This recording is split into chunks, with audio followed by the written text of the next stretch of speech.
Hey everyone, and welcome to The Explainer. Today we're unpacking a really incredible, deeply personal text by an author known as Yosef Shah. It's an essay that essentially tries to radically redefine human mortality from the ground up. You know, if you've ever felt like the way society talks about death is just a little too clean, or maybe a little too comfortable, well, this explainer is going to take you down a fascinating and totally unapologetic rabbit hole. We are diving into a worldview that doesn't just, question mortality, it literally declares an all-out war on it. So let's jump right in and unpack this. Okay, so let's establish the core conflict of this essay right out of the gate. Mainstream society basically teaches us that from the moment we're born, death is just this natural, inevitable part of the cycle of life, right? But the Gnostic view that Yosef Shah presents stands in stark contrast to that. He views death not as some peaceful end to be accepted, but as an unnatural enemy. He actually calls it a literal mockery of life. It's a really fierce rebellion against the polite acceptance of mortality. And honestly, this tension is the engine that drives the entire text we're looking at today. Section 1. Death as a social taboo. To truly engage with this taboo, Yosef doesn't just sit around in an echo chamber. He actively goes out of his way to find literature that contradicts his own understanding. In the text, he actually talks about reading this incredibly challenging essay by an author named Sofia Falcone. And he says he had to literally scrape the bottom of his soul just to get through it. He deliberately exposes his mind to opposing views because, as a Gnostic seeker, he firmly believes you cannot uncover truth without constantly testing your own beliefs against things that make you deeply, deeply uncomfortable.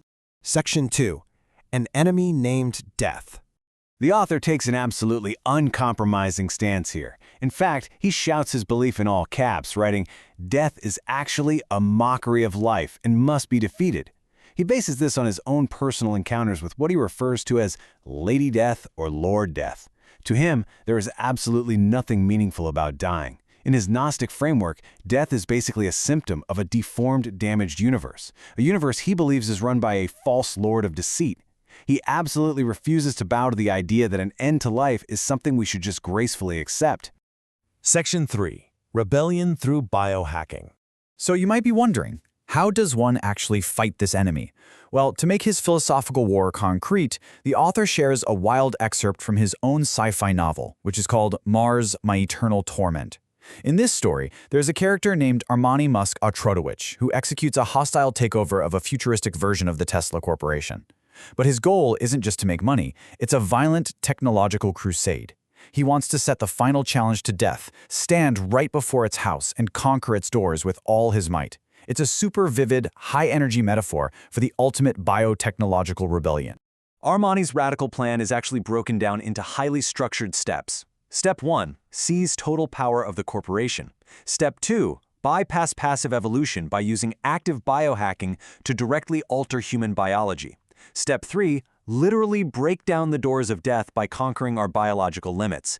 And Step 4. This is the big one. The ultimate Gnostic endgame, evolving humanity to the point where we become our own God, completely independent of whatever distant creator might exist outside our universe. It's a massive ambition.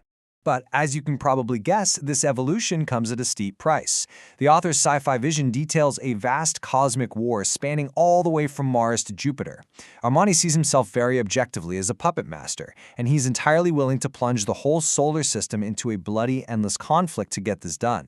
He handpicks an inner circle for this new immortality, totally recognizing that this technological crusade requires immense sacrifice. It's a very dark, heavy visualization of what it might actually take to wage war on our own biology. Section 4. The Black Iron Prison Concept. Now we're stepping out of fiction and into some seriously heavy cosmology with the concept of the Black Iron Prison, or the BIP.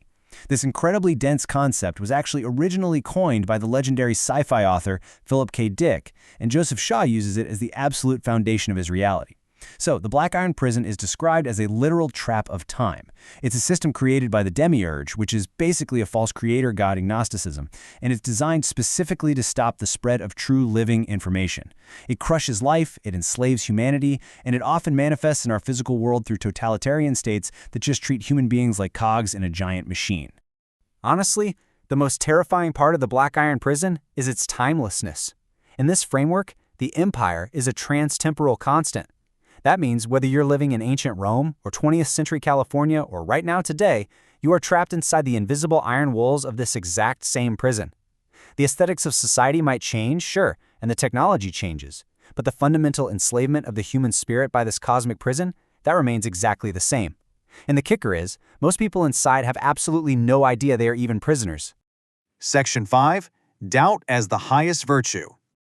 So despite all of his fiery rhetoric about, going to war with death across the solar system, the author does something really beautiful here. He actively undermines his own dogmas. He elevates doubt as his first lady among all virtues.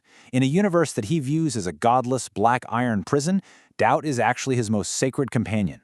He totally acknowledges that if he becomes absolutely certain of everything, well, he is just creating another prison for his own mind. Because of this, the author intentionally turns his own mind into what he calls a small sanatorium. He willingly lets himself be battered by completely contradictory understandings of death. He essentially practices a form of doublethink, where on one hand he passionately believes death is his mortal enemy, but on the other hand, he simultaneously admits he could be entirely 100% wrong. And he does this specifically to ensure he never becomes a blind fanatic.